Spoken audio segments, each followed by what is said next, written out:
All right, so let's dive right into this.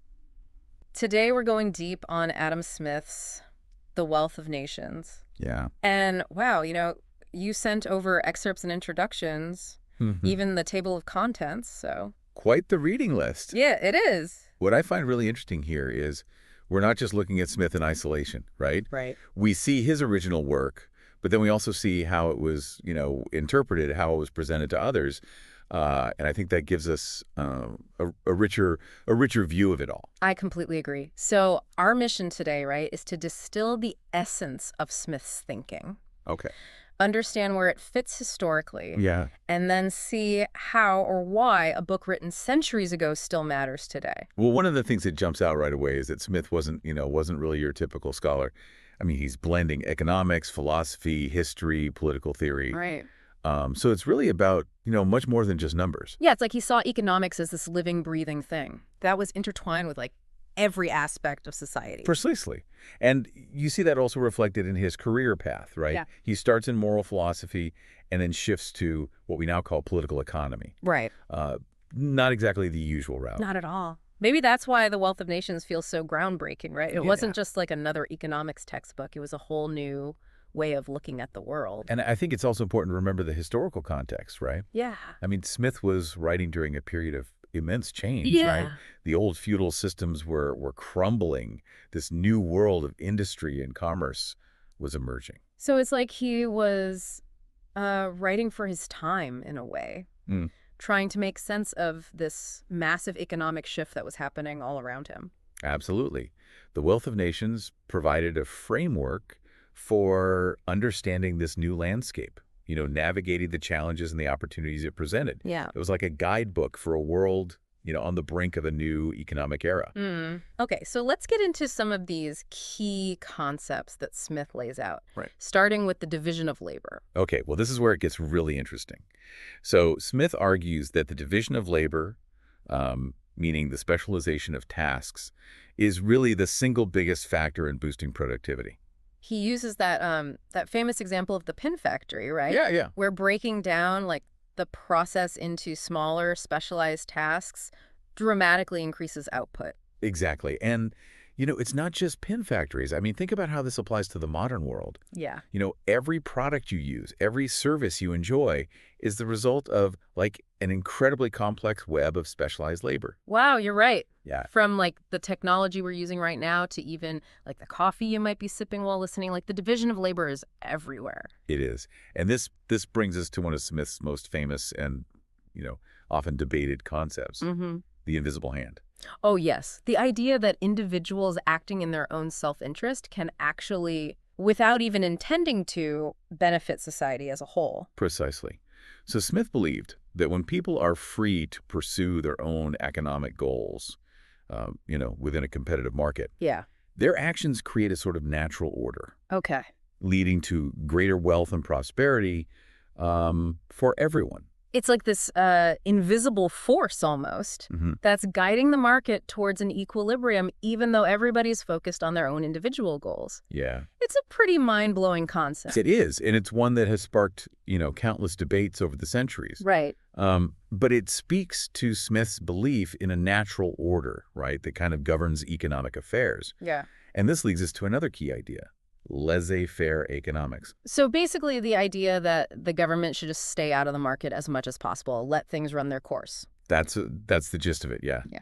So Smith argued that government intervention often hindered economic progress and that markets, guided by that invisible hand, Right. generally regulate themselves and lead to the most efficient outcomes. Which, I can see, but I feel like there are definitely situations where government intervention seems necessary, right? Sure. Like providing essential services that the market might not handle effectively. You're right. And it's Yeah. important to note that Smith wasn't advocating for, like, zero government involvement. Okay. He acknowledged the role of government in providing, public goods and services, like defense, justice systems, infrastructure, even education, things that benefit society as a whole, but that private individuals might not, have the incentive to provide on their own. So it's more about finding the right balance Yeah. between free markets and government intervention. Exactly. A debate that continues to this day, I guess. Absolutely. Now, speaking of debates, Yeah. let's jump back to this table of contents for a second. Okay. I am particularly interested in Book 4,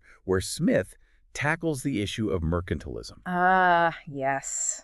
The economic theory that was all the rage back then. Right. Wasn't that all about protectionism and hoarding gold and silver? Exactly. Mercantilists believed that a nation's wealth was measured by its stockpile of precious metals, so they advocated for policies that maximized exports and minimized imports. Sounds like a recipe for, like, trade wars and economic stagnation, if you ask me. Well, Smith thought so too. He argued passionately against mercantilism, advocating instead for free trade and specialization. So kind of like applying his idea of the division of labor to entire nations. Yeah. Like countries focusing on what they do best and trading with others for the things they don't. Precisely. Smith saw specialization and trade both domestically and internationally as essential for economic prosperity. Yeah. He believed that when countries focus on producing what they're most efficient at, everyone benefits. It's amazing how interconnected all these ideas are, Yeah. even across different scales of the economy, like It is. from individuals to businesses to entire nations. It really is. Okay, well, we've covered a lot of ground here, but let's bring it back to you, the listener. Okay. Why should we care about Adam Smith and his ideas over 200 years later? It's a great question. And the answer is simple, really. The Wealth of Nations is not just a historical document. It lays out these enduring principles about human behavior, markets, and the role of government that are still shaping economic thinking and policy today. It's incredible how relevant these ideas are, Mm-hmm. even in a world that's so different from the one Smith knew. I mean, think about globalization. Right. Think about technological advancements, the rise of the internet, Yeah. the challenges of climate change. These are all issues that Smith couldn't have possibly foreseen. Right. Yet his core principles about free markets, competition, and the benefits of a market-based economy, they're still debated and applied Yeah. in discussions about these modern challenges. It makes you wonder, though, if, like, do Smith's ideas need any updating or tweaking to fit these modern challenges? Well, that's a question worth pondering. While his insights into human behavior and economic principles are incredibly valuable, we can't just apply them blindly to the 21st century. Right, right. For example, Yeah. Smith's emphasis on individual self-interest Yeah. might need some rethinking in the context of global issues like climate change. Exactly. Addressing challenges like climate change requires, collective action, a sense of shared responsibility, which might seem at odds with Smith's focus on individual self-interest as the driving force of the economy. It's like we need to find ways to align individual incentives with the collective good. Yeah. Maybe that's the challenge for economists today, Right. to kind of bridge that gap. Perhaps that's where a modern-day Adam Smith could step in, right? Someone Yeah. who can take those fundamental insights about markets and human behavior and apply them to the complexities of our, interconnected world. Speaking of understanding the complexities, I'm curious about the source material itself. It sounds like the editors and commentators really went above and beyond in presenting the Wealth of Nations to modern readers. They really did. They've done a fantastic job of providing context, explaining key terms, and highlighting the nuances of Smith's arguments. It's like they're acting as guides, Yeah. helping us navigate a text that could otherwise feel quite daunting. And they've gone to great lengths to ensure they're presenting a faithful representation of Smith's final intentions, right? Right. They've compared different editions, looking for, changes, inconsistencies to make sure the text reflects his most complete and refined thinking. It reminds us that even classic works like The Wealth of Nations are the product of a process. Like Smith didn't just magically come up with these ideas overnight. Exactly. He was constantly refining his thinking, building upon the work of others, and engaging with the intellectual currents of his time. Yeah. It's a good reminder that great ideas don't just appear out of thin air. They evolve through dialogue, debate, and a lot of hard work. Well, I think we've done a pretty good job of unpacking the Wealth of Nations ourselves today. I think so. We've explored Smith's key ideas, delved into the historical context, and even considered how his thinking might be applied to, modern challenges. Right. You, the listener, now have a solid foundation for diving into those excerpts and understanding one of the most influential works in economic history. And who knows, maybe this deep dive will spark your own journey of, economic discovery. Maybe you'll be the one to write the next Wealth of Nations, Yeah. a guidebook for navigating the economic complexities of the 21st century. Until then, happy reading.